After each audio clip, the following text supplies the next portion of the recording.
Merci de nous avoir rejoints donc, pour ce premier webinaire donc, d'une série de deux webinaires. Donc, l'objectif aujourd'hui, c'est de vous parler d'IA et de l'utilisation de ces outils pour vous libérer de la charge mentale et mettre en place des systèmes d'automatisation.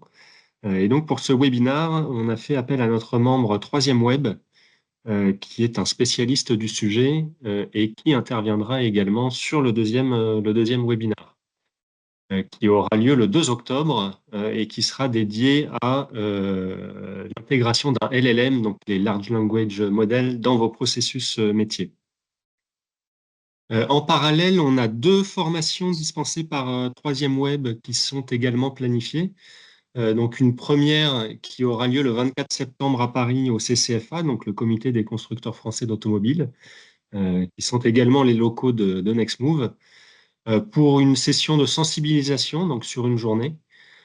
Et puis les 21 et 22 octobre, là vraiment pour approfondir sur la maîtrise des outils IA avancés pour booster la productivité de votre entreprise. Mais je pense qu'Antoine en parlera un peu plus en détail ensuite.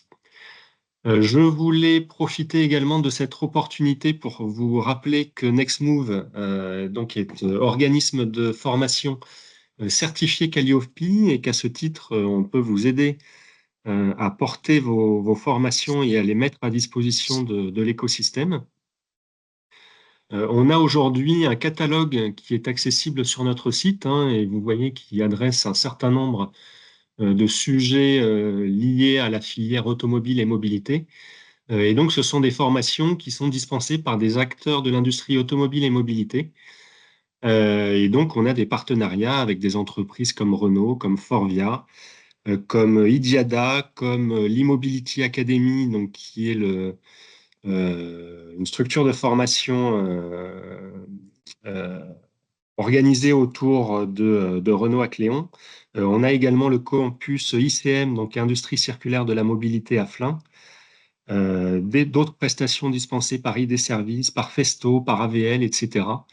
Et donc, surtout, si vous avez des compétences particulières et que vous pensez qu'elles peuvent intéresser l'écosystème et se transformer en formation, n'hésitez pas à nous solliciter, on se fera un plaisir de vous accompagner pour structurer cette formation de manière à ce qu'elle puisse être prise en charge par les OPCO.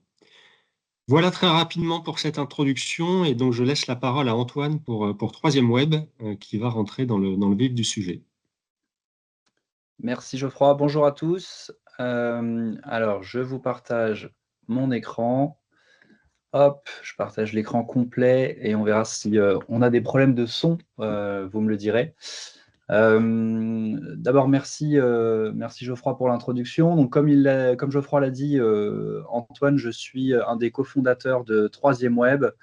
Donc on est une entreprise qui accompagne depuis plusieurs années les autres entreprises dans l'implémentation des outils d'intelligence artificielle via de la sensibilisation, de la formation, de l'audit pour bien mettre en place les choses. On va y revenir et comprendre là où on peut faire gagner du temps aux organisations, mettre en place des projets qui soient réellement utiles. Et donc ensuite, si vraiment il y a besoin, mettre en place des outils qui seront pertinents pour optimiser les processus de travail des entreprises. Donc, on a travaillé avec plein de gens. Je passe pour l'instant mon discours commercial. Je pense que aujourd'hui, comme l'a dit Geoffroy, c'est un webinaire, ce n'est pas une formation. Donc, je vais vous expliquer, d'ailleurs j'ai passé très vite mon sommaire, en tout cas vous rappeler, parce que je pense que beaucoup d'entre vous ont déjà eu des aperçus, des petites formations sur les LLM, que ce soit ChatGPT, Mistral ou d'autres. Je vais faire un bref rappel de ce que sont les LLM et pourquoi aujourd'hui ils ont un réel impact structurel sur notre manière de travailler.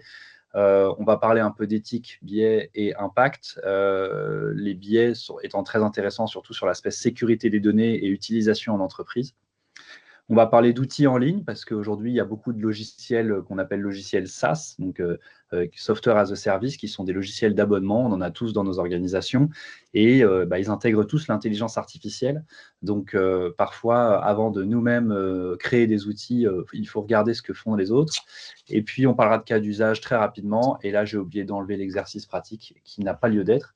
On parlera plutôt d'automatisation, no-code et la dernière étape, donc des agents qui sont aujourd'hui la dernière innovation qui fait parler d'elle, même si ça fait déjà quelques temps qu'elle existe. Si vous êtes client de OpenAI et de ChatGPT, vous avez dû voir qu'il y a un agent autonome maintenant qui est dans les options et on va y revenir. D'abord, moi, je voulais rappeler un petit peu un discours sur l'aspect sociétal. Pourquoi s'intéresser aux IA aujourd'hui? Alors, j'aime bien toujours illustrer avec des petites vidéos. Vous allez me dire, est-ce que vous avez au froid? Je te laisse me dire. Est-ce que quoi, pardon? Est-ce que vous entendez le son de la vidéo? Non, non, non, on n'a pas le son. Bon, je vais pas vous faire perdre de temps avec cette vidéo. Le principe, c'est de dire, donc cette personne s'appelle Mathieu Stéphanie, il dirige le premier podcast business en France, il l'anime. Donc il a reçu 500 personnes, dont Carlos Ghosn cet été, Emmanuel Macron, beaucoup d'entrepreneurs et donc tous les entrepreneurs de la tech. Et cette personne nous dit aujourd'hui, est-ce que tu ferais un marathon en tongs? Une image pour dire, est-ce que tu lancerais une entreprise en 2025 sans prendre en compte dans ta stratégie l'intelligence artificielle? C'est un message assez fort. Alors, on a affaire à des gens qui sont assez radicaux sur le sujet, mais qui nous permet quand même d'illustrer le fait qu'aujourd'hui, la plupart des gros entrepreneurs français qui connaissent des succès prennent très, très fortement en compte l'intelligence artificielle dans leur stratégie. Bon, ça, j'enfonce des portes ouvertes au début, mais c'est bien de le rappeler.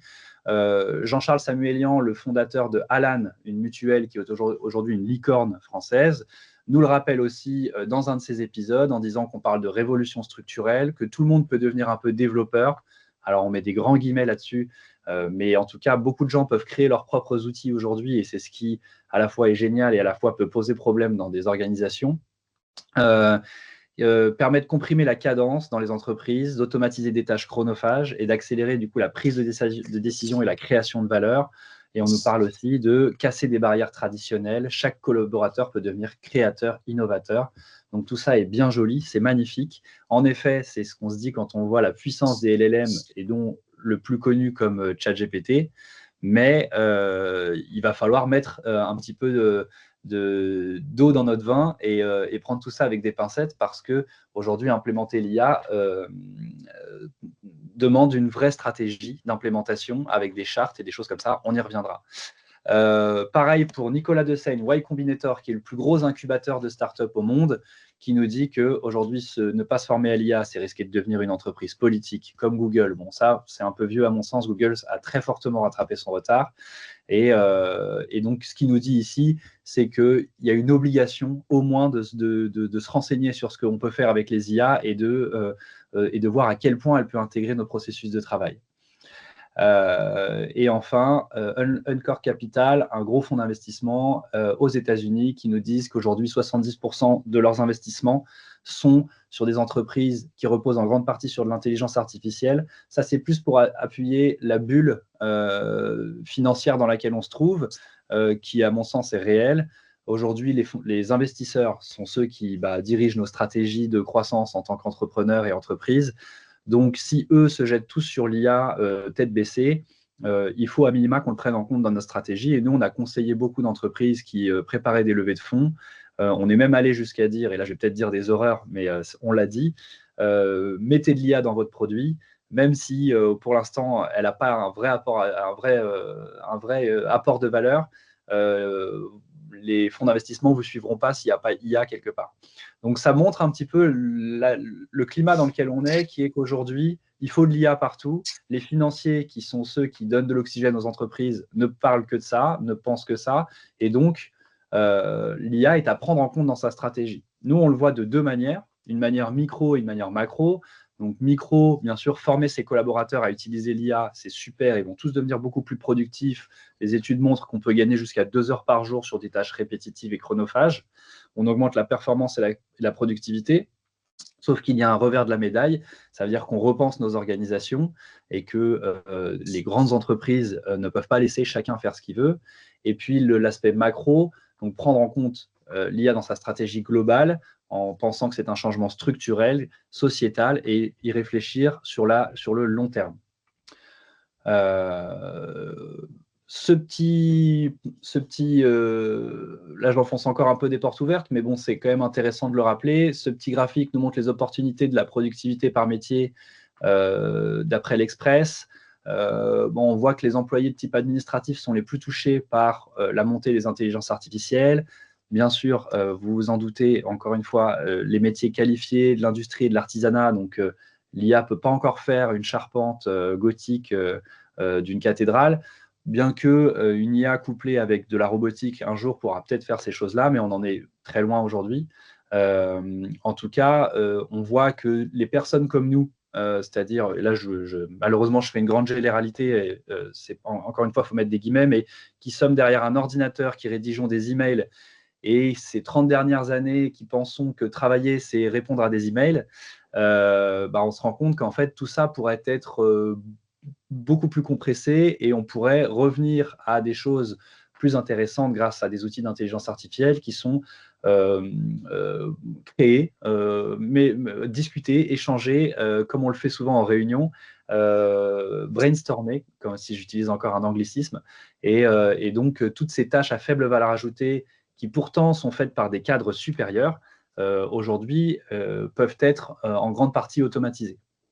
Donc, en 2024, on sait que 37% des recherches sur Internet étaient faites par ChatGPT. Là, c'est plutôt pour appuyer le changement, encore une fois, sociétal.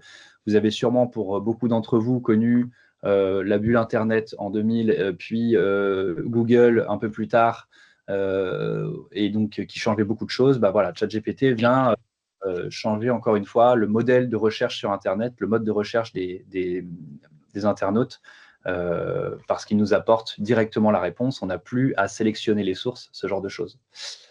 Maintenant, si on met un peu comme je le disais, d'eau dans notre vin, le contre-coup de tout ça, maintenant qu'on a un peu de recul, on est en 2025, l'IA a imprégné nos processus de travail en 2022 avec ChatGPT, édité par OpenAI, on y reviendra.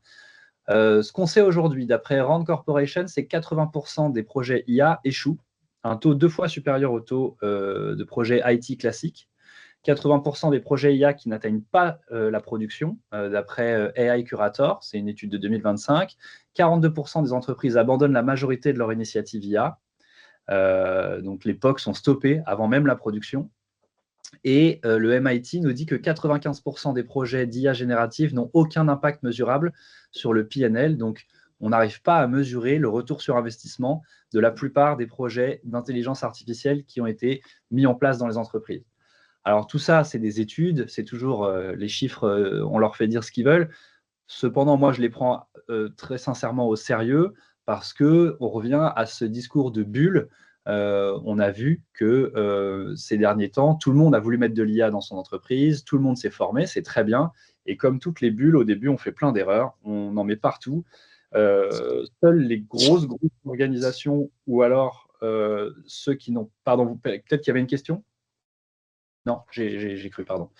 N'hésitez pas à me couper s'il y en a, en tout cas, ou à poser dans le chat et j'y répondrai bien sûr à la fin avec Geoffroy à la fin de la présentation. Oui, je propose plutôt qu'on les garde pour la fin, Antoine. Bien Comme sûr. ça, on synthétise tout à la fin. J'enchaîne. Merci. Très bien. Donc, ce que ça nous dit, ce chiffre, c'est que les gens, nous, on a accompagné pas mal de PME ces derniers temps et on voit que les gens qui comptent leurs sous, ce qui est le cas de beaucoup de petites entreprises, même les grosses aujourd'hui, tout le monde fait attention à ce qu'ils dépensent, ne peuvent plus se permettre de faire ce genre de projets qui ne servent à rien. Donc là, il faut aller chercher vraiment les projets qui ont un impact. Maintenant, on a un peu de recul pour savoir lesquels sont pertinents ou pas. Et ça nous montre que cette bulle existe, qu'on a un peu tous foncé tête baissée. Maintenant, il faut prendre du recul et réfléchir à comment on met ça en place. Dernière donnée financière, numérique, pardon, 60% des missions que nous, on réalise chez Troisième Web, en fait, il n'y a pas d'IA dedans. La plupart, c'est des automatisations avec des outils qu'on appelle no-code Et en fait, nous, on fait beaucoup de processus automatisés comme le faisait votre CRM quand il envoyait des mails automatisés à vos prospects ou des relances à vos recrues, à vos candidats, etc. etc. Les gens se sont un petit peu trompés parfois et tout le monde est un peu en train de confondre automatisation et intelligence artificielle. Donc, on va revenir sur tout ça. Et donc, comme je le disais dans l'introduction, rappelons d'abord ce que sont les LLM.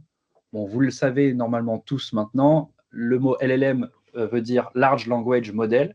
Donc, modèle de langage en français. Ces modèles fonctionnent sur de la probabilité. C'est des modèles mathématiques qui, en gros, essayent de répondre à nos requêtes via des probabilités. C'est-à-dire que si on écrit « le chat mange », il va se dire que la plupart du temps, dans 90% des cas, il faudra écrire « la souris » à la fin. Donc, ce n'est pas de l'intelligence, ce n'est pas non plus de la recherche dans une base de données. On est vraiment sur de l'intelligence artificielle générative. On va générer du texte, mais on va être sur un modèle qui est très mathématique et qui va générer en fonction de probabilité de réponse attendue par la requête qu'on lui donne.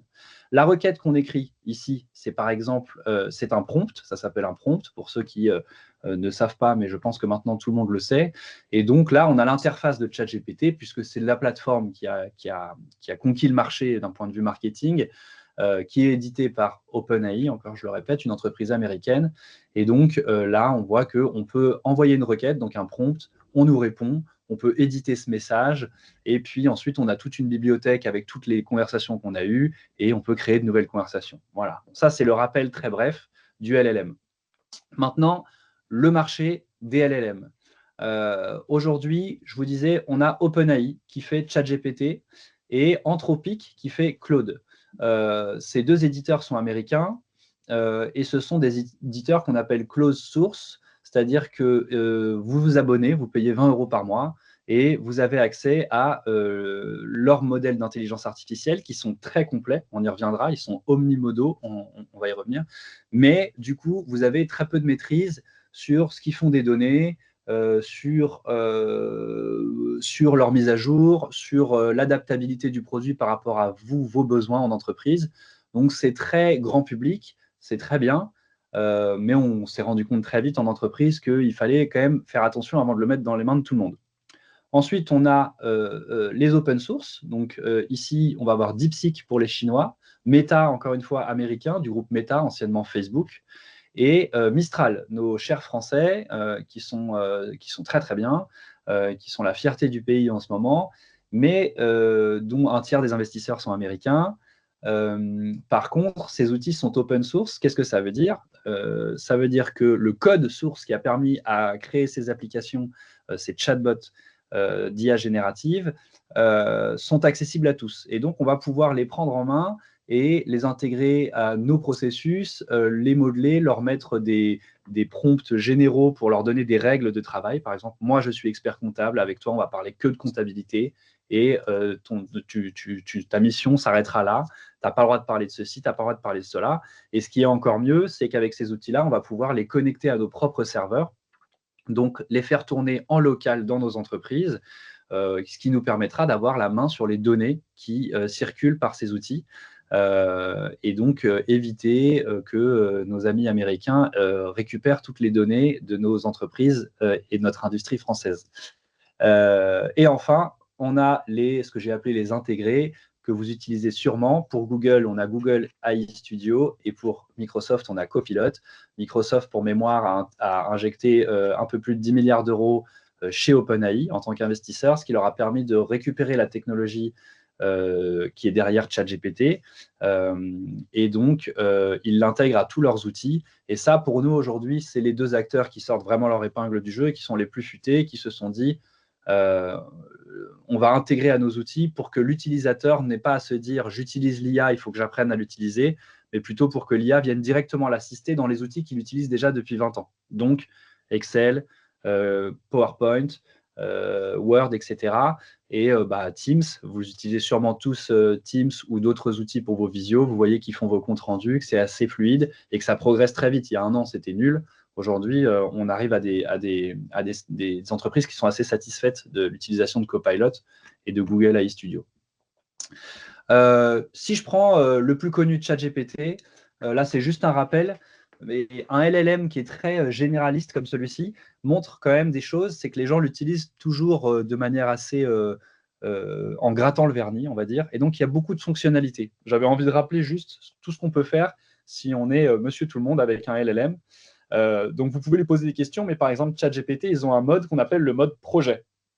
Le mode projet, ça vous permet en fait de créer des bibliothèques de conversation, donc des dossiers, dans lesquels vous allez pouvoir lui donner des captures d'écran ou des fichiers PDF pour lui dire, bah voilà, ma base de connaissances, par exemple, là, nous, on crée une base de données de cas d'usage pour nos clients. Et donc, on lui a dit, bah voilà, sur la plateforme qu'on a créée, nos cas d'usage, ils ressemblent à ça. Et je lui ai mis une capture d'écran. Et puis après, je lui ai mis un prompt en lui disant, tu es un assistant IA qui est spécialisé dans la rédaction de cas d'usage.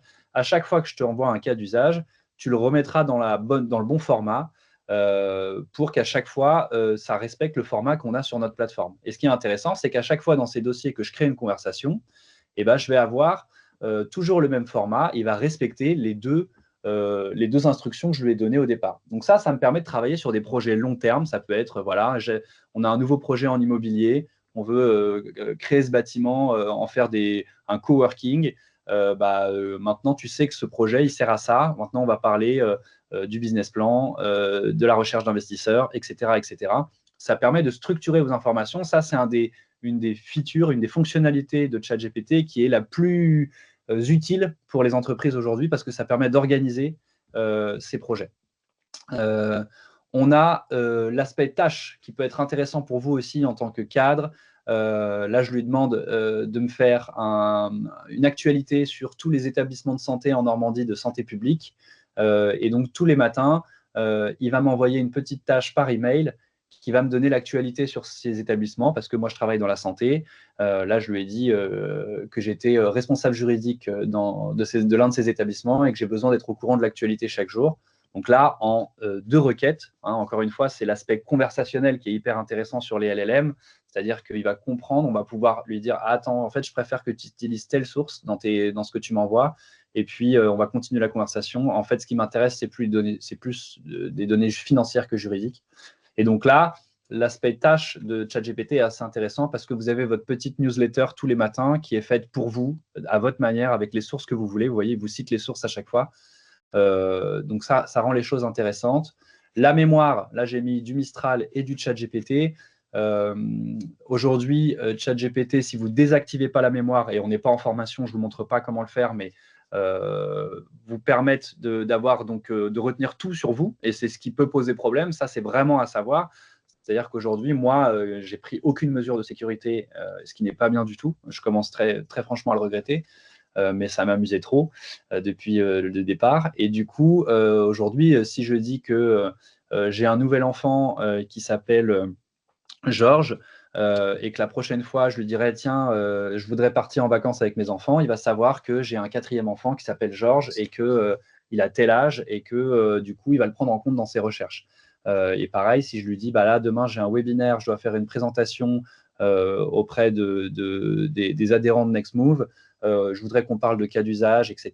Il va me dire, OK, il sait déjà ce que je fais, il sait déjà quel est mon métier, etc., etc. Donc, je n'ai pas besoin de répéter à chaque fois les mêmes choses. Donc ça, c'est des fonctionnalités très intéressantes. Et puis, on a la fonctionnalité ensuite de recherche. Pour vous expliquer un petit peu, comme ça, on a l'ensemble du fonctionnement des LLM. Un LLM, en fait, aujourd'hui, si je vulgarise très, très fort, on a pris tout Internet, on l'a mis dans ses connaissances. Donc, Internet, c'est un peu notre bibliothèque d'Alexandrie à nous, au XXIe siècle. C'est là où sont toutes nos connaissances humaines. Et donc, on lui a mis dans le cerveau et on lui a dit, bah, maintenant, dès qu'on te pose une question, tu nous restitues tout ça. Le problème, c'est qu'à un moment, on le met en production, c'est-à-dire qu'on le met en ligne, cet outil. Et donc, ChatGPT, au départ, il avait des connaissances qui s'arrêtaient à une date, à la date où on lui a intégré toutes ces connaissances. Donc là, par exemple, ChatGPT, si vous désactivez la recherche sur Internet et vous lui demandez ce qui se passe entre Israël et la Palestine, il va vous répondre sur ce qui se passait en avril 2025 parce que son dernière mise à jour était en avril 2025, par exemple. Si il recherche sur Internet, aujourd'hui, il va pouvoir être à jour. Et donc, cette fonctionnalité qui maintenant, que tout le monde connaît, a quand même un game changer pour les LLM aujourd'hui, c'est que ça permet d'être toujours à jour sur les connaissances actuelles et sur les actualités, et donc d'être assez puissant dans la recherche. Donc, à chaque fois que vous faites une recherche, il va vous citer ses sources, il va vous dire ce qu'il en est par rapport à l'actualité. Et donc, c'est ce qui fait qu'aujourd'hui, les gens vont de moins en moins sur Google, parce qu'aujourd'hui, quand vous faites une recherche sur Google, il faut trouver le bon article, il faut aller le lire en entier, il faut essayer de comprendre si c'est une bonne source ou pas. Parfois, il faut payer. Là, vous avez un assistant avec qui vous pouvez converser. Encore une fois, l'aspect conversationnel est très important. Et vous pouvez lui dire, ah ok, intéressant cette info, mais moi, je voudrais creuser plutôt la partie financière sur cette entreprise. Je voudrais plutôt que tu ailles chercher des sources un peu plus spécialisées de ce secteur, etc., etc. Et donc ça donne une nouvelle dimension. Et donc, on a ensuite ChatGPT Deep Search ou recherche approfondie qui va vous permettre de faire des recherches. Donc là, par exemple, je lui ai demandé de me trouver les noms et prénoms de tous les directeurs et directrices d'EHPAD à Caen, en Normandie. Il va me poser une question ou deux pour savoir exactement quel est le sens de la recherche. Donc là, il me dit, est-ce que tu veux public, privé? Est-ce que tu veux les infos de contact ou uniquement les noms, prénoms? Donc je répète que je veux tout. Et donc là, il va commencer à travailler lui-même. Et ça, c'est la base des agents. Je vous disais qu'on y reviendrait, et on va y revenir à la fin de la présentation. Mais là, on a une intelligence artificielle de niveau 5, ChatGPT 5 et d'autres. La dernière intelligence artificielle, les derniers modèles qui sortent aujourd'hui, on mise beaucoup sur l'autonomie. Et donc là, vous voyez, il a recherché pendant 15 minutes. Il est allé voir plein de sites. Il travaille tout seul, il s'auto-challenge. Ok, la personne m'a demandé ça, donc est-ce que ça, c'est la bonne source? Est-ce que ça, je suis allé voir au bon endroit? Et là, après 15 minutes, il m'a sorti un tableau avec tous les directeurs d'EHPAD à Caen, en Normandie, du public et du privé, avec toutes les sources. Donc là, le site de la FHF, de la Fédération hospitalière française, donc c'est des sites publics, donc très facile d'accès. Et à la fin, est-ce que tu veux sous forme d'un Excel? Oui, je veux bien. Hop, et je télécharge mon Excel. Donc ça, si vous avez des commerciaux, par exemple, aujourd'hui, c'est assez intéressant d'utiliser ces outils-là pour aller sourcer des bases de prospects, ce genre de choses. Après, vous le savez sûrement déjà, mais tout n'est pas bon à prendre. Il reste un robot qui parfois prend la première information qu'il trouve. Donc là, je sais que dans ma liste, j'en ai 2 ou 3 qui ne sont plus en poste, mais comme le site web de l'établissement n'était pas à jour, j'ai toujours les coordonnées de l'ancien directeur.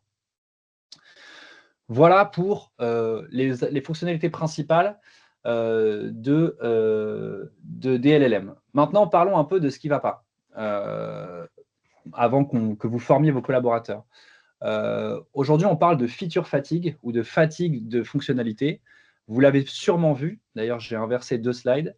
Vous l'avez sûrement vu, hop, voilà, ce sera plus clair comme ça.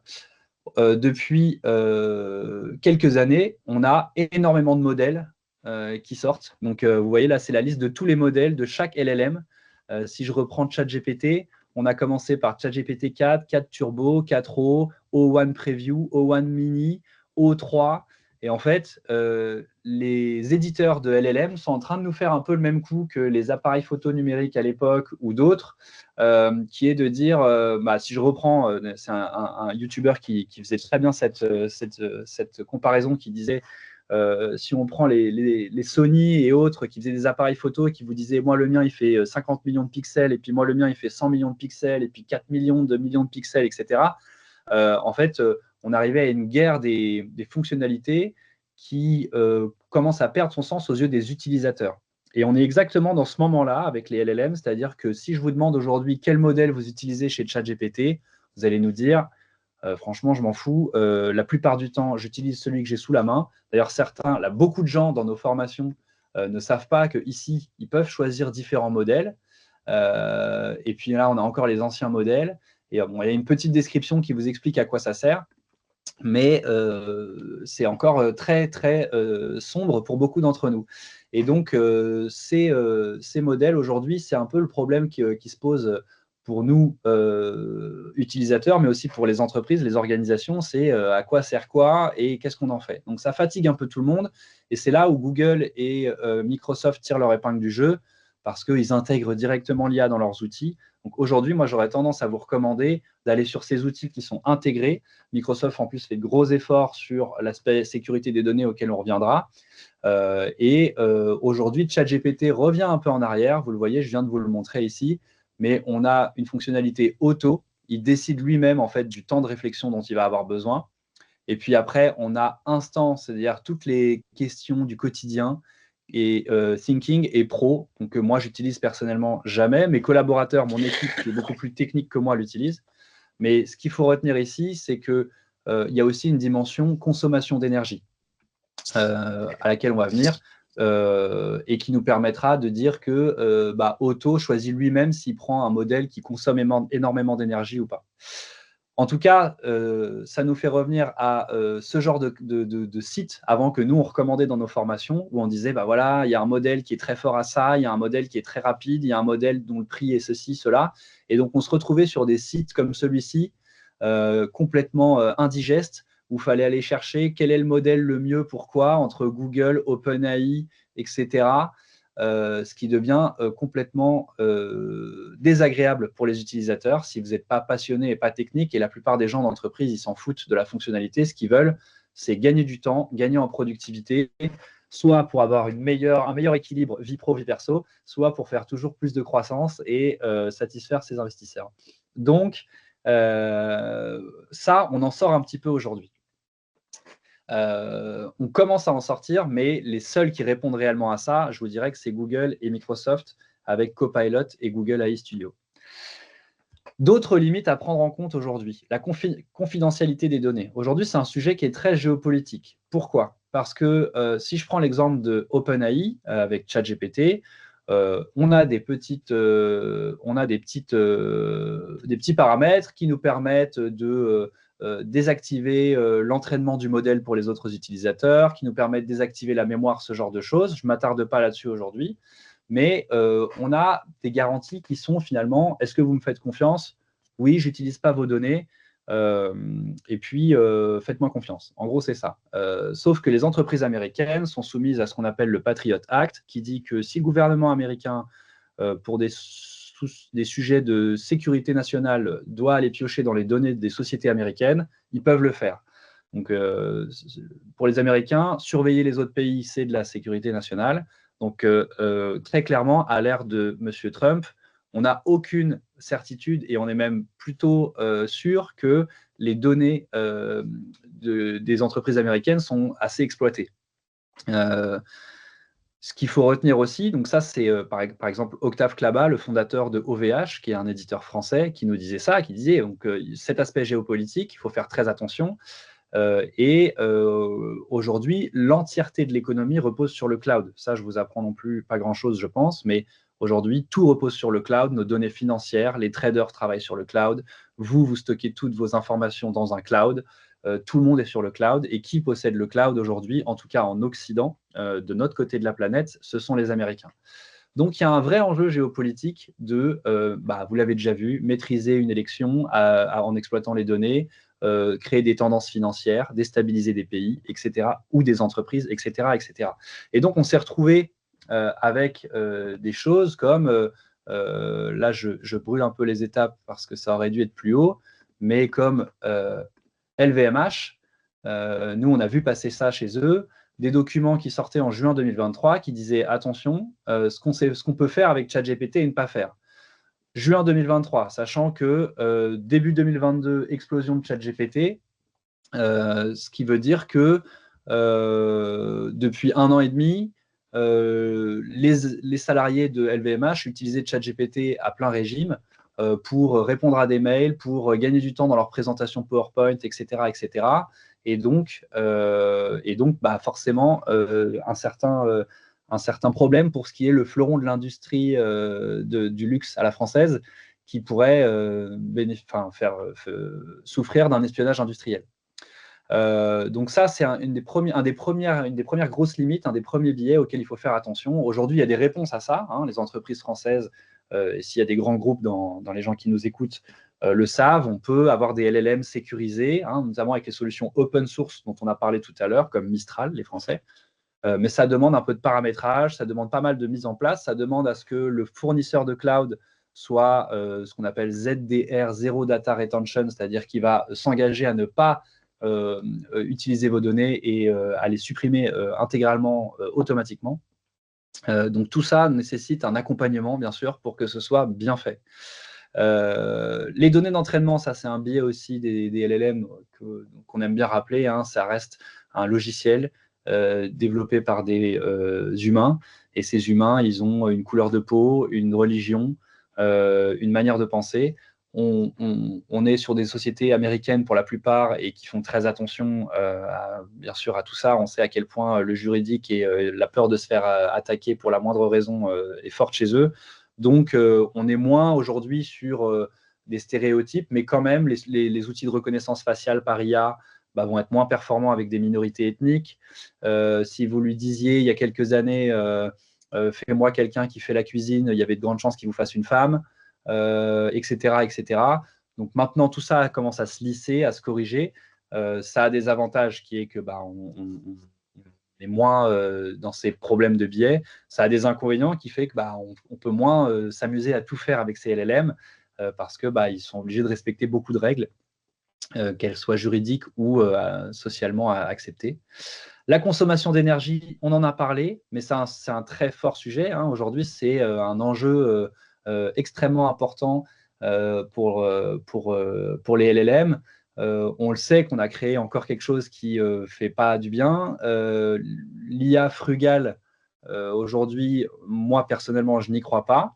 On parle de consommation d'eau pour refroidir les serveurs, on parle d'émissions de CO2. Certaines études nous parlaient d'une requête sur ChatGPT équivaut à 15 requêtes Google. Ou 10, pardon, 10 requêtes Google. Et donc Sam Altman, le fondateur de ChatGPT, d'OpenAI, nous disait arrêtez de dire s'il vous plaît, merci, etc. Alors ce qu'il voulait dire par là, c'est qu'une fois que ChatGPT vous a répondu, ça ne sert à rien de recréer un petit merci, mais vous pouvez toujours dire merci si c'est dans la même requête, parce que beaucoup de gens nous ont posé la question. Et donc ce modèle automatique, en fait, il vient un petit peu répondre à ça. C'est-à-dire qu'on a des modèles extrêmement puissants qui demandent de la réflexion, du temps de réflexion.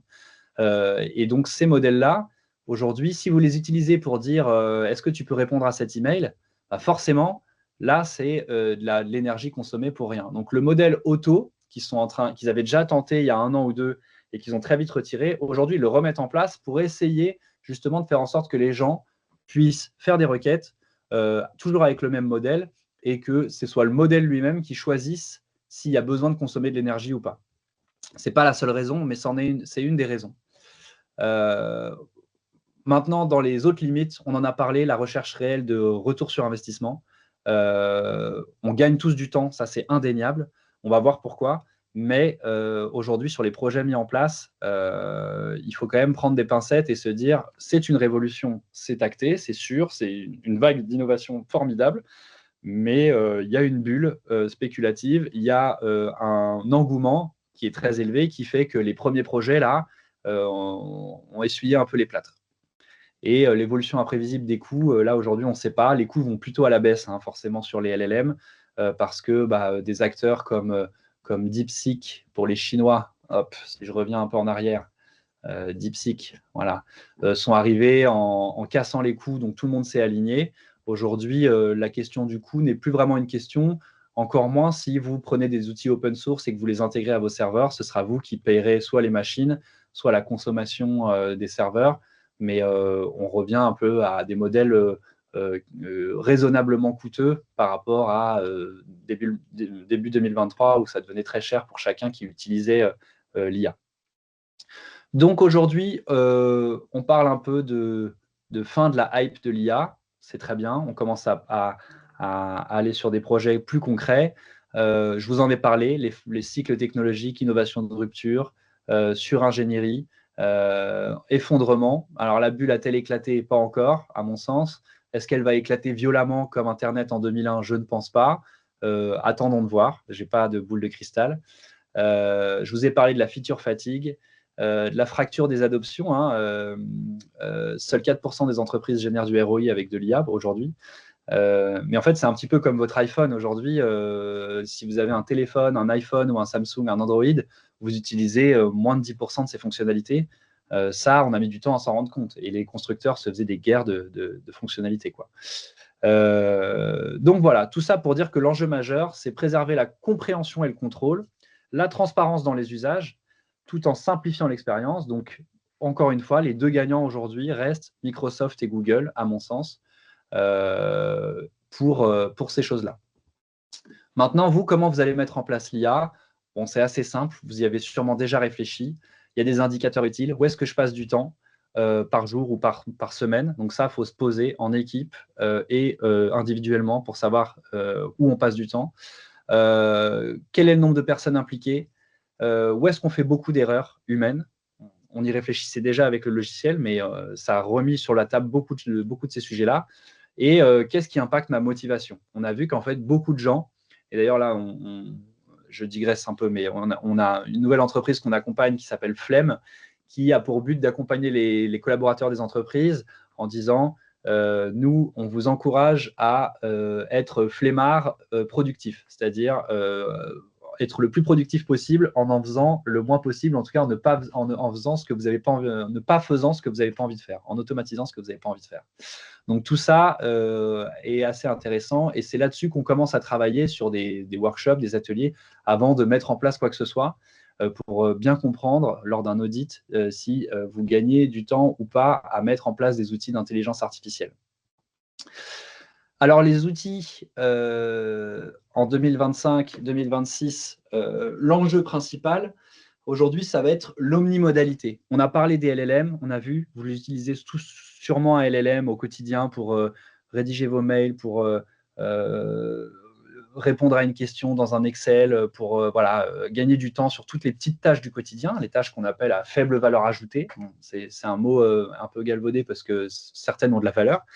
Mais aujourd'hui, l'enjeu pour les LLM, c'est l'omnimodalité, c'est-à-dire que on avait la lecture et l'écriture. Vous pouvez converser déjà avec quelqu'un via l'écriture, ça c'est génial, enfin avec un robot.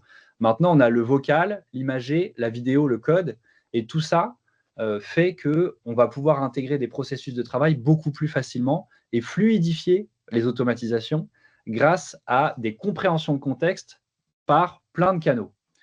Et nous, c'est vraiment ça qu'on voit aujourd'hui, c'est notamment le vocal qui change la vie des entreprises parce qu'ils vont pouvoir travailler avec la parole à leur machine et organiser leurs idées, se décharger mentalement, comme le disait Geoffroy en introduction, la charge mentale va beaucoup s'alléger par la parole. Donc, si on prend les outils de transcription de réunion, pour nous, dans les outils IA qui intègrent l'IA et qui sont aujourd'hui incontournables dans les entreprises, c'est cela. Donc, vous avez sûrement Teams ou Google qui ont intégré ces outils. Après, il y a Noota pour les Français, Noota, ou Lixi, qui sont francophones aussi, mais belges, et nous, avec qui on travaille, qui sont géniaux. Vous avez donc vos visios qui sont enregistrés, le transcript qui est fait, et puis nous, on peut intégrer aujourd'hui dans Lexi des prompts pour leur dire, voilà, je veux que tu fasses une analyse de ce qu'on s'est dit, par exemple, une analyse qu'on appelle comment dire, une analyse, je vais prendre cette réunion-là plutôt, une analyse médique, merci, voilà, qui en gros nous explique qui est l'économic buyer, quels sont les critères de décision, quels sont les points de douleur de mon prospect, par exemple, est-ce que c'est le champion, est-ce que c'est le décideur, etc., etc. Puis nous, il nous dit quelles sont les objections et les questions qui ont été soulevées pendant la réunion. Donc tout ça, vous pouvez l'adapter. Pareil chez Microsoft. Mais si vous n'êtes pas chez Microsoft ou chez Google, il y a des outils qui existent qui vous permettent de le faire. Et ça, nous, après, on va le connecter à des outils dans cloud dans lesquels on met toutes nos données, par exemple Notion. Et nous, à chaque fois qu'on finit, donc Notion, pour ceux qui ne connaissent pas, c'est notre outil, nous, chez 3ème Web, et un outil qui marche beaucoup dans les startups, qui nous permet de répertorier toutes nos process. Donc là, on a tout notre opérationnel, notre commercial, nos tutoriels, etc. C'est la Bible de notre entreprise. Et donc, à chaque fois qu'on finit une réunion, elle vient s'intégrer à nos outils et on va avoir la possibilité après d'interroger l'intelligence artificielle de Notion et de lui dire, voilà, qu'est-ce qu'on s'est dit à la dernière réunion avec un tel, etc., etc. Bon, là, je passe rapidement parce que sinon, je vais tomber dans la formation. C'était ce que j'avais peur de faire. Il y a plein d'autres outils qui intègrent l'IA qui sont très intéressants à voir pour nous en entreprise. Dans ceux qu'on a choisis et qu'on recommande à chaque fois, il y a celui-ci qui vous permet de capturer votre écran. Lorsque vous recrutez quelqu'un, par exemple, et que vous voulez montrer un tutoriel de comment on utilise tel outil chez nous, et ben, il va le faire à votre place. Il va dire, voilà, Antoine est allé sur HubSpot. Donc, c'est un CRM. Il a cliqué sur CRM pour rentrer un nouveau contrat ou une nouvelle entreprise. Il a cliqué sur entreprise. Voilà, pour ceux qui ont fait ça pendant des week-ends à rédiger des process, ça vous permet de gagner du temps. Pour les présentations comme PowerPoint, etc., etc., vous avez gamma.app qui est très bien. Donc, à partir d'un texte, à partir d'un prompt ou à partir de fichiers ou même l'URL de votre site web, vous pouvez les coller, lui dire, voilà, fais-moi une présentation, fais-moi un document. Et il va vous générer une présentation PowerPoint très rapidement. Dans ceux qu'on adore aussi, vous avez NotebookLM de Google qui vous permettent d'intégrer des documents. Alors là, souvent, ça va être des contrats, des documents assez lourds et assez fournis. Et vous allez pouvoir l'interroger et il va vous donner les sources dans le document en vous répondant. Donc, par exemple, pour un avocat, alors je prends des énormes pincettes là-dessus aussi parce que c'est un outil Google. Donc, il ne faut pas mettre n'importe quoi dedans. Mais si vous avez des documents dans lesquels vous avez besoin de voir est-ce qu'il y a une clause de confidentialité, il va vous dire oui, il y a une clause, voilà le paragraphe, et je clique sur le petit lien et je vais trouver l'endroit dans le document. Donc, ça me permet d'être sûr que l'IA n'hallucine pas et elle m'aide à trouver directement dans le document ce que je recherche. Et enfin, dans les petits derniers, si vous voulez créer un site web, Lovable est une entreprise qui cartonne actuellement, suédoise, si je ne me trompe pas, et qui vous permet, à partir d'un prompt, de créer des sites web. En 30 minutes, vous avez créé des choses assez intéressantes. Bah, nous, d'ailleurs, on était hier chez Mathieu Stéphanie, là, comme on le voit. Et eux, ils créent leur site maintenant avec Lovable très rapidement. Voilà pour les outils qu'on aimerait recommander. Il y a Hugging Face aussi. Alors là, c'est si vous allez un peu plus techniquement dans l'intelligence artificielle, que vous voulez vraiment intégrer des outils à vos processus de travail, vous allez avoir la possibilité d'aller chercher des IA open source, donc là, qu'on peut télécharger, auxquels on va avoir accès au code source. Donc là, il faut des profils un peu techniques, mais qui vous permettent de voir toute la palette d'utilisation de l'IA. En plus, ils sont français, ils sont top. Donc, si vous voulez générer des images, bah, vous allez pouvoir trouver des IA qui vous correspondent, faire des synthèses vocales, faire des objets 3D, faire de la traduction. Hugging Face, aujourd'hui, c'est la plateforme qui réunit toute la communauté IA qui crée des nouveaux modèles. Hop, ouais, je suis allé un peu vite. Je sais pas ce que ça fait là, pardon. Je me suis un peu emmêlé les pinceaux dans ma présentation. Je vais vous mettre ça là. Voilà. Hop. Venons-en maintenant à la troisième chose. Donc, je vous ai dit au départ, on a les LLM qui sont la base. Tout le monde l'utilise. Ça y est, c'est accepté. Ça, c'est le début de l'IA. Et ensuite, on s'est dit, bah, maintenant, on veut des automatisations. On veut automatiser des choses. Et ce qui a vraiment donné une nouvelle dimension au LLM, ce sont ces outils qui existaient déjà, qu'on appelle des outils no-code, donc qui ne nécessitent pas de faire du développement comme un ingénieur pour qu'on les fasse fonctionner. Mais il y a quand même une mécanique d'esprit à avoir. Donc, ces outils no-code, ils permettent de connecter plusieurs outils entre eux. Et là, ça devient intéressant parce que si vous connectez ChatGPT à votre boîte mail, par exemple, vous allez avoir plein d'idées sur ce que ChatGPT peut faire quand vous recevez un mail d'un commercial ou quand vous recevez un mail sur la DSI et qui va comprendre le contexte du mail. Il va pouvoir, par exemple, générer une réponse directement. Donc, ces outils, ça, c'est les grands acteurs du marché.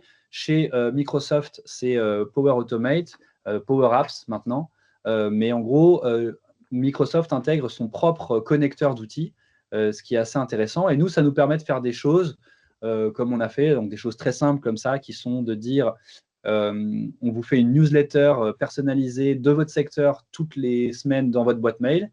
Donc là, en fait, ce qu'on dit, si je vulgarise, c'est qu'on a dit va chercher sur ces 3 sites web les informations juridiques de la semaine, parce que moi, j'ai un cabinet d'avocats dans tel secteur.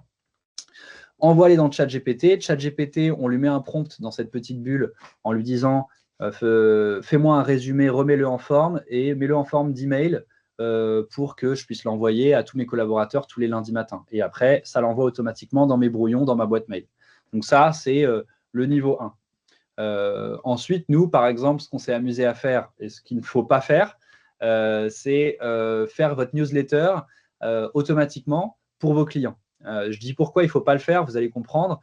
Mais donc, nous, là, c'est beaucoup plus complexe. Mais on a pris toutes les newsletters sur l'IA qu'on retrouvait. Et puis, on s'est dit, on va aller automatiser le fait de lire les newsletters. ChatGPT va les condenser, en faire un résumé et puis créer une newsletter pour nos clients à nous et l'envoyer dans notre drive. Sauf que si tout le monde fait ça, on tourne en rond sur l'actualité de l'IA. Donc, ce n'est pas très intelligent, mais ça nous a fait marrer de le faire. Et ça montre qu'on peut très clairement aller chercher des informations, faire de la veille et l'interpréter très facilement grâce au LLM qui va comprendre de quoi il s'agit. On fait pareil avec de la création de contenu. Donc, je vous ai parlé de Notion, ou Notion en français, dans lequel nous, on stocke, par exemple, toutes nos idées d'articles de blog ou de posts sur les réseaux. Et donc là, ChatGPT va chercher dans Notion un tableau et on lui dit, dans ce tableau, tu vas créer une liste de mots qui correspondent aux problématiques rencontrées par ma cible. Donc, si c'est des directeurs marketing, par exemple, toutes les problématiques que rencontre un directeur marketing dans son quotidien. Ensuite, on va mettre une deuxième bulle, on va dire à ChatGPT, à partir d'un de ces mots, créer un titre d'article de blog. Et là, il va créer un article de blog, et puis après, on va séparer en deux. On va dire, à partir de cet article de blog, fais-moi soit un article de blog, soit un post LinkedIn, par exemple, ou un tweet. Et donc, tout ça, après, ça repart dans ma bibliothèque et je n'ai plus qu'à les copier-coller sur LinkedIn tous les jours. Et donc là, vous voyez, il m'a fait l'utilisation d'intelligence artificielle en entreprise en partant des mots-clés stratégiques que je lui avais donnés. Et vous voyez, la petite bulle, on clique dessus, on lui met juste un prompt en lui disant, tu vas chercher dans cet endroit-là l'information. Et donc, il va chercher le texte ou le mot-clé et il va générer ensuite mon article. Ça, pour vous donner un petit élément, donc ça, c'est très basique, hein, c'est normal, c'est pour que tout le monde comprenne. Mais là, encore une fois, hier, on était chez des gens qui créent du contenu au quotidien et qui sont très, très forts là-dedans. Eux, sur leur site, certains contenus sont automatisés comme ça, notamment pour du référencement, hein, du SEO. Alors, ce n'est pas du SEO de très bonne qualité, mais au moins, ils ne s'embêtent plus à rédiger des articles toutes les semaines. C'est l'IA qui le fait et ils sont mieux référencés. Et donc, enfin, la petite démonstration de nous, ce qu'on fait avec beaucoup de nos clients. Alors, pourquoi je n'arrive pas à vous le partager? Je vais partager un autre écran, du coup. Non, il ne veut pas aller là-haut. Il ne veut pas aller là-haut. Bon, hop. Je ne sais pas pourquoi je suis censé vous partager mon téléphone, mais voilà, c'est bon.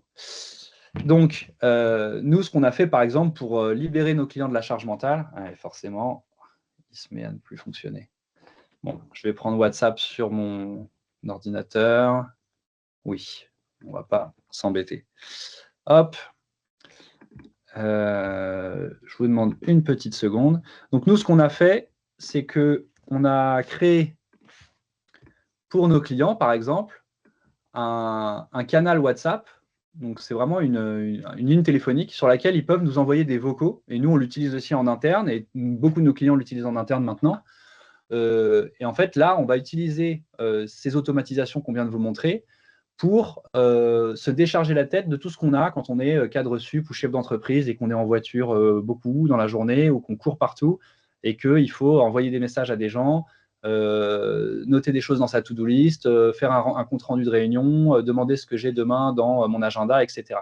Donc, en fait, ça fonctionne de manière très simple. J'envoie un vocal, il comprend si c'est to-do list, si c'est compte-rendu de réunion, etc. Et il le met au bon endroit dans mon drive. Donc là, je vais lui dire, par exemple, pensez à rappeler Geoffroy pour savoir ce qu'il a pensé du webinaire. Donc là, j'ai juste dit, pensez à rappeler Geoffroy pour ce qu'il a pensé du webinaire.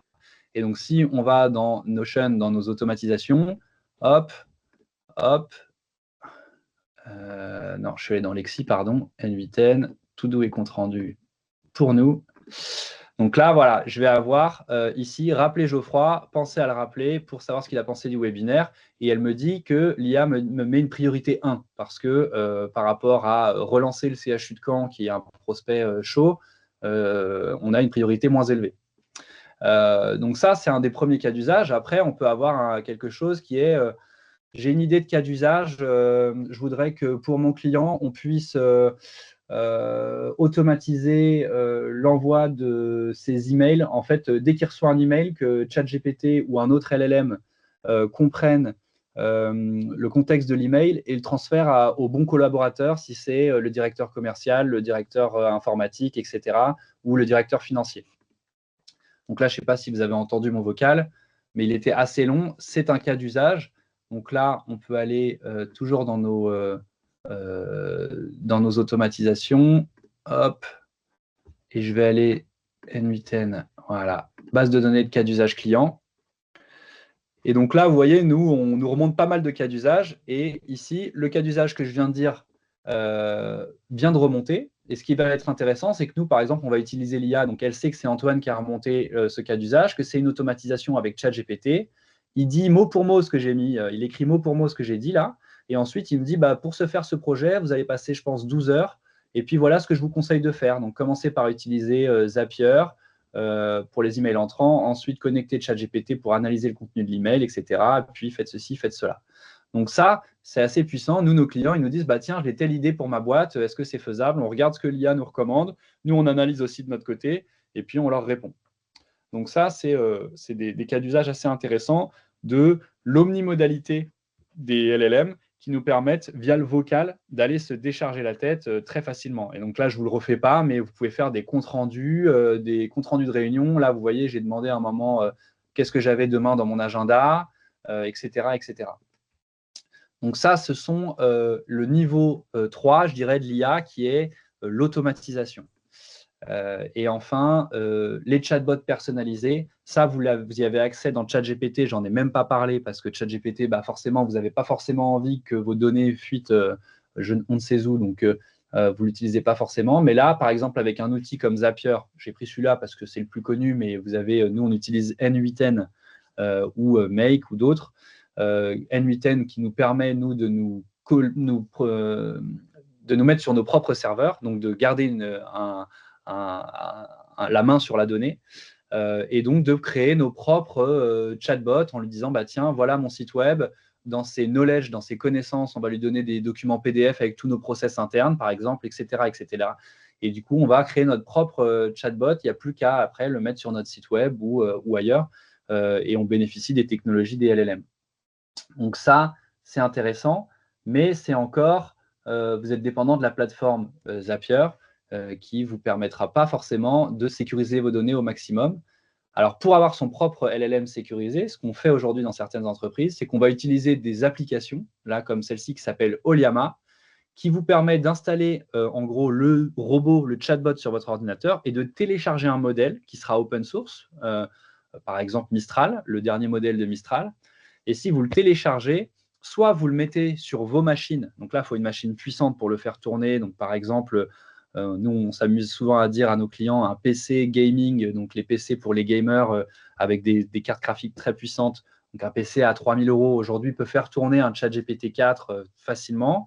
Soit vous allez le plugger à un fournisseur de GPU, donc un fournisseur de cloud, et qui vous garantira la sécurité des données et qui vous permettra donc de télécharger sur vos serveurs le modèle et de le faire tourner en local ou sur le cloud, un cloud sécurisé. Donc ça, aujourd'hui, ça vous permet de créer votre propre petit LLM dont les données ne sortent pas de vos serveurs. Là, par exemple, on est sur la machine de quelqu'un de mon équipe et donc il a comme s'il avait ChatGPT, sauf que les données restent en local sur son ordinateur. Donc ça, c'est le dernier niveau de ce qu'on installe. Et après, il y a les agents aujourd'hui. Alors, vous avez peut-être essayé les agents si vous avez un abonnement à ChatGPT. Ça correspond à quoi? En gros, là, j'ai fait le test de lui dire « mets une invitation dans mon agenda ». Alors, la qualité n'est pas dingue. Je vous demande pardon. Mais voilà. Mais créer une invitation dans mon agenda. Donc là, je suis allé sur ChatGPT. Je lui ai demandé de créer une invitation sur mon agenda. Et ça, c'est le dernier niveau un peu de l'IA, c'est les agents autonomes qui prennent le contrôle de votre ordinateur. Donc là, tout seul, il est allé dans mon Google Agenda. Il a essayé de mettre une réunion pour le 3 septembre. Et vous voyez, il se trompe. Donc, il dit « Attends, je me suis trompé, je n'ai pas cliqué sur la bonne chose, donc je vais réessayer. » Il s'est gouré plein de fois. Et en fait, il finit par y arriver. Et à la fin, par contre, il me crée mon invitation et je lui dis, bah, tu n'as pas invité mon associé comme je t'avais dit. Ah bah oui, je vais avoir besoin de ton adresse mail. Et donc là, il va me falloir rentrer l'adresse mail. Donc, on parle d'autonomie dans les services marketing des éditeurs de LLM. Aujourd'hui, nous, on va plutôt vous parler de semi-autonomie parce que beaucoup de fois, le LLM va s'arrêter et vous dire j'ai pas l'adresse mail, est-ce que tu veux reprendre le contrôle? J'ai besoin de toi pour ça. Par exemple, je lui ai demandé de faire un post sur LinkedIn. Il va me dire bah là, j'ai besoin que tu te connectes à LinkedIn depuis ChatGPT pour que ensuite je puisse aller poster ton post LinkedIn, par exemple.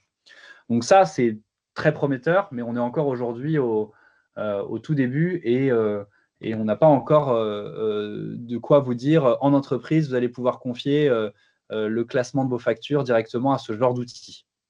Par contre, avec les automatisations dont on parlait plus haut, ce genre d'outils, on le fait. On l'a fait pour des très gros promoteurs immobiliers, par exemple. Et donc, je finirai là-dessus. On a aujourd'hui quelque chose à retenir quand même, qui est qu'il faut savoir parler à une IA, ce qu'on appelle le prompt engineering. C'est très important aujourd'hui et plus important que les automatisations à notre sens, parce que celui qui va maîtriser le prompt, qui sait bien parler à une intelligence artificielle, pourra faire fonctionner ces outils autonomes qui arrivent et qui sont de plus en plus puissants et qui, eux, en fait, vont faire les connexions automatiques entre les outils. Vous voyez, ChatGPT, là, il est allé directement dans mon Google Agenda. Là où nous, avec nos automatisations, on disait, je prends une bulle Google Agenda, je prends une bulle ChatGPT, je dois la paramétrer, mettre le prompt. Donc, ça permet de mieux le cadrer. Mais nous, on pense que ces agents autonomes vont aujourd'hui très fortement se développer, vont progresser. Et donc, vous, l'enjeu pour les faire fonctionner demain, ce sera de savoir leur parler au mieux pour que vous puissiez les faire fonctionner dans des cas d'usage qui soient rentables, intéressants. Et donc, je finis là-dessus. Aujourd'hui, on met en place plein de projets, on forme plein de gens dans plein d'entreprises. On a vraiment vu beaucoup d'entreprises et beaucoup de secteurs d'activité. Et ce qu'on retient de tout ça, si on devait retenir qu'une seule chose, c'est qu'il ne faut pas faire n'importe quoi et le faire à la va-vite parce qu'on se retrouve, et même nous, on assume l'avoir fait. Il y a des moments où on a formé toute l'équipe aux automatisations no-code et toute l'équipe se met à se créer ses propres petits outils. Et donc, après, on a le management de l'entreprise qui nous appelle et qui nous dit « Vous êtes bien mignons, mais là, on ne sait plus qui fait quoi, quel outil est en place, pour quel process, quelle est la rentabilité. » Donc, en fait, il y a vraiment des choses à mettre en place pour ne pas se retrouver déjà avec des fuites de données comme chez LVMH où vos collaborateurs utilisent ChatGPT, mettent les noms de vos collaborateurs, les salaires, parce qu'ils ont envie que ChatGPT refasse le tableau Excel. Et vous avez donc sur le cloud de OpenAI tous les salaires et autres informations personnelles ou numéro de sécurité sociale de vos collaborateurs. Et puis après, il faut un cadre clair pour ne pas se retrouver dans les 95% des projets IA qui ne servent à rien. Y aller étape par étape.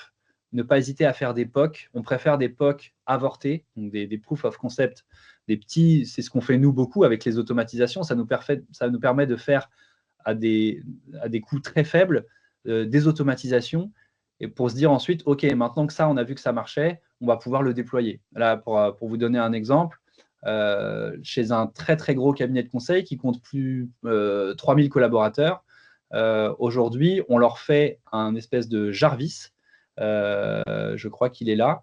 Bon, là, j'ai GT, c'est les initiales du client, mais on leur fait un Jarvis qui leur permet de dire par la voix et dans l'environnement Microsoft, je vais pouvoir dicter des tâches et ça va aller les mettre automatiquement dans mon ERP, dans mon CRM, dans mes emails ou dans Teams.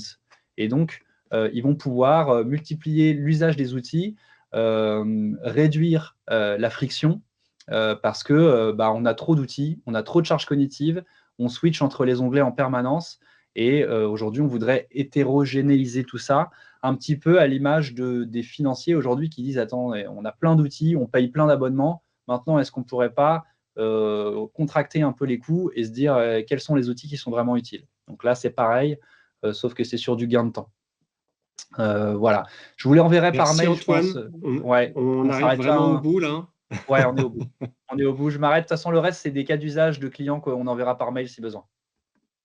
Et puis, de toute façon, il y a un deuxième webinaire. Je Ouais, pense que ce premier webinaire était déjà très riche. ouais. Merci pour toutes ces informations. Donc, il y aura un deuxième webinaire début octobre, donc le 2 octobre. Et puis, il y a aussi les 2 sessions de formation là, qui sont planifiées pour les gens qui souhaitent approfondir ces sujets-là. Je ne sais pas si on a des questions. Peut-être on peut prendre 5-10 minutes pour des questions si vous en avez.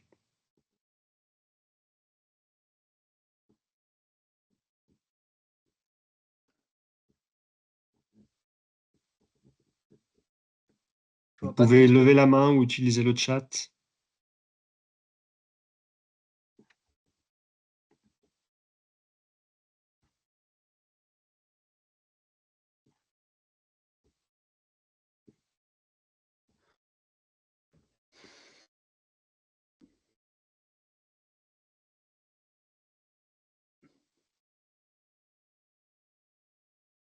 Non, pas de questions pour l'instant. Dans tous les cas, on restera disponible. A-t-on des ordres de grandeur de conso énergétique versus mode ChatGPT? Alors, j'ai du mal à comprendre, Bruno, ce que vous appelez mode ChatGPT. Moi, j'ai pas d'idée d'ordre de consommation énergétique, malheureusement. Le auto ou autre, ouais. Bah non, aucune idée. Je sais que auto a pour but d'essayer de pallier un petit peu à ces problématiques parce qu'il y a des moments où ils sortaient O3, O4, vous savez, ces modèles très puissants qui consomment énormément, mais j'ai vraiment pas les chiffres et ils sont très difficiles à trouver. C'est pour ça que j'ai pris des pincettes en vous disant une requête égale 10 requêtes Google, etc. On ne sait pas. Par contre, on sait que c'est violent et que ça fait mal, quoi.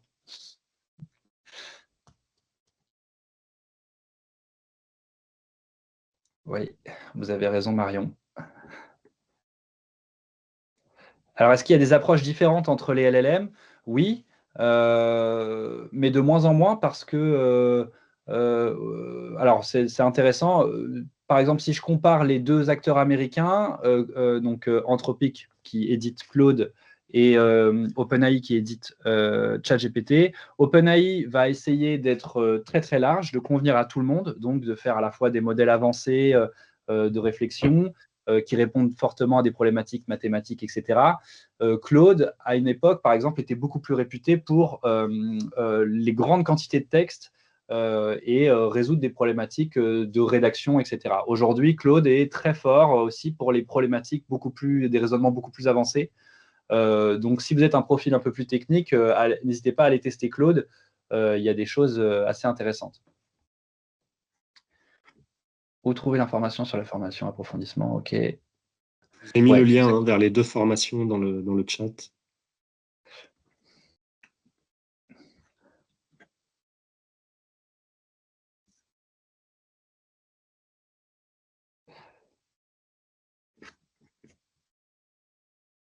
De rien, Clarisse.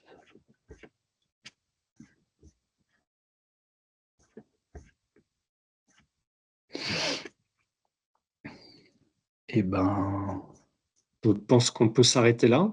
ouais. Merci Merci à tous. beaucoup Antoine et merci à tous pour votre participation. Merci Geoffroy. Écoute, je me suis noté dans ma to-do de débriefer avec toi, donc n'hésite pas à m'appeler dès que tu le souhaites. Ça marche. Merci et très bonne journée à tous. Bon appétit et bonne journée. Au revoir.